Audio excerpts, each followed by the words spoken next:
This video will contain spoilers for the compilation of Final Fantasy VII and FF7 Remake.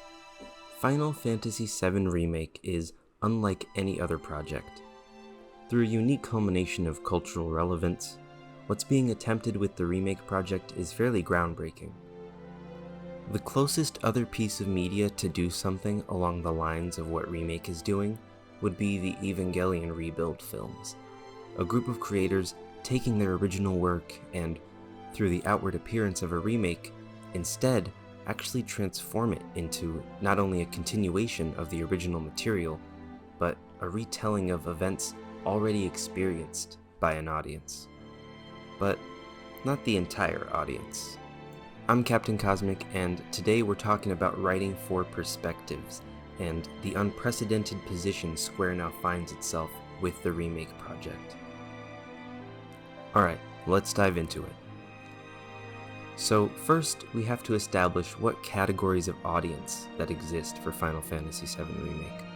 We have original fans who have kept up with the compilation, OG purist fans who do not consider the compilation, and new fans exposed to FF7 through Remake for the very first time. Now, if FF7 was just any other game, these perspectives would not be so hard to write for, but through the 2 to 3 generations of Final Fantasy VII fans and the respective media that comes from 25 years of FF7 history, it becomes clear that satisfying all of those perspectives gets a little bit more difficult. Carefully balancing the knowledge of each of these groups, writing to keep them engaged and, more importantly, all on the same page as the mysteries of the story unfold. Now, OG purist fans who wished for Remake to be a one-to-one retelling are already clearly not being prioritized. Not that I find this to be a bad thing necessarily. Final Fantasy VII lives in the hearts of many people of different ages and exposure points over the course of the compilation, and again, 25 years of a legacy. Not including compilation elements in the Remake project was never an option, and it was never on the table. If you're someone who has looked into all of the developer comments, interviews, supplemental stories written by Kazushige Nojima, or watched Advent Children, it's clear that Nojima and crew had more of the planet's story to tell, past the ambiguous ending of the original title. He has, for a long time, had a clear through line that leads directly to the events of Final Fantasy VII Remake. There was always going to be more to this story, and even the physical laws of the world of FF7 not only allow for this, but logically track, but we'll get into that later. Now we have compilation fans, who typically have the most knowledge about the workings of the world and what's going on. We know Zack and Aerith's history, we know the future of Advent Children, the return of Sephiroth, and, for better or worse, the Dirge of Cerberus' future beyond that. This section of fans, which makes up a large amount of the core fanbase, has often had conflicting feelings on many compilation entries and their additions to the series, many of them not without merit. But mostly, what compilation fans are looking for is a satisfying conclusion to the characters' stories and the world. And last but not least, the point of view that many of these other fans worry so deeply about in regards to Remake, the new player's perspective. People first exposed to the game through Final Fantasy VII Remake. Obviously, with the least knowledge, they also carry the least expectations. Now, writing for these almost at odds points of view is a daunting task, one that I'm sure none of us envy Nojima the job of doing. Mainly, what I want to focus first on is writing for the new players. So let's put ourselves in the mind of a new player. Let's think about what a new player knows when going through FF7 Original versus Final Fantasy VII Remake. The events of Midgar are largely the same, with the addition of a few chapters to flesh out characters in the world. The biggest departure initially being the Whispers, an ever-present mysterious force that impedes, helps, and adjusts the course of our hero's journey. Obviously not an original, but as a first-time player, we don't know that. All we know is that these things are interfering with our journey in both negative and positive ways, which does imply that they are ambivalent to our goals in the moment and have an agenda they must enact. Towards the end of the game, as a new player, we learn that these whispers are arbiters of fate, a mechanism of the planet outside of time, which is kickstarted in emergency to keep the planet on its destined course of history. As soon as we know that, we can understand that something different is happening. Events are not playing out as intended, and the planet has reason to enact this defense mechanism. Okay, got it. Things are different to the original. At least now, as a new player, we can feel on the same page as old fans in that this is all new. By the end of the game, as we meet Sephiroth on the highway, and he goads us into following him into the Singularity, a point in space-time that is compressed to the point that space-time itself becomes ill-defined and includes all points of time and, conversely, exists outside of time as well. A little confusing, but sure, let's go with it. Before entering, Aerith states that if they go through, they will be changing themselves, altering the set future that the planet has been trying to protect.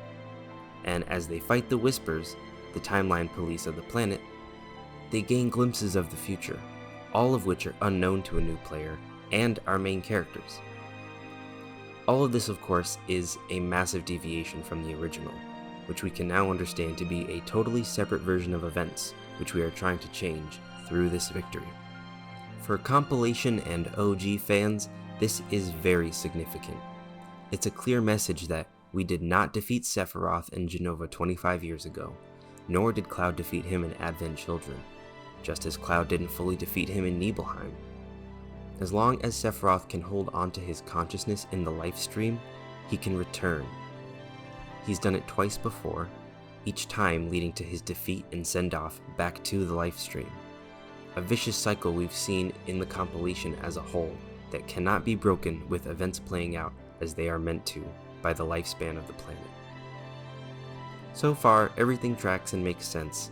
Sephiroth spending so much time in the life stream, he understands more of the nature of it, and its properties, its defenses, each time he's defeated, learning more.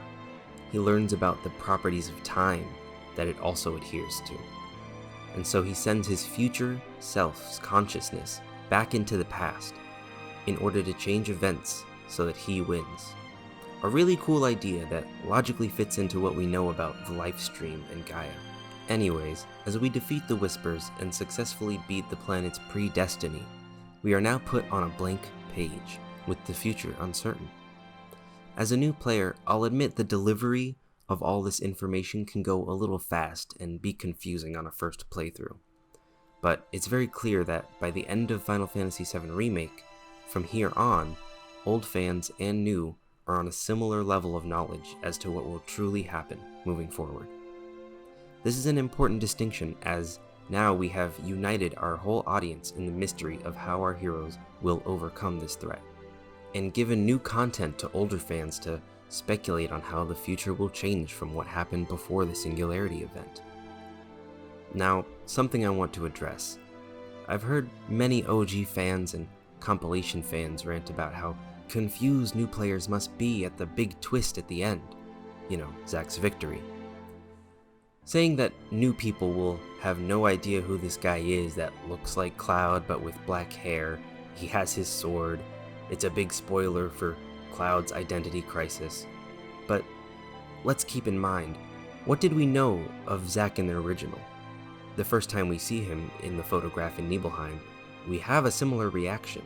Who is this guy? Cloud's friend? Another soldier? Why do they have the same sword? Our minds don't immediately reach out to, oh, this guy I've never seen before must be the guy Cloud based his fractured mind and personality off of. That's a hell of a leap. And there's many instances like this. Hojo nearly spoiling Cloud's identity still has no context to a new person. The only hint that he's about to say something that would affect our characters being that the Whispers carry him away. But there's still no way to know he was going to say, you were a failed experiment to create a Sephiroth clone and also never joined Soldier, by the way. No shot any new player pulls that conclusion. These things pass by so quickly in-game that new players often don't register them on the first run. Just try watching any new person stream the game. Every new player I've talked to about the game feels that way on a number of things that OG fans seem to worry for them about. New players have no context for the mysteries, and after playing through an excellent game, even with the off-the-wall ending sequence, the majority seem to be really excited to see what comes next. They care about the characters and where they will go. The tertiary plot points and mystery boxes will come as they may. We're all just along for the ride. Foreshadowing is okay, it's not an immediate spoiler just because it's hinted at or glimpsed early on.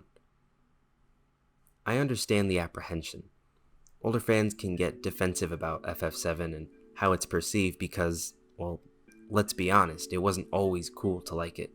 And I can see how they get defensive about a new player's reception and end up worrying from their perspective more than they need to.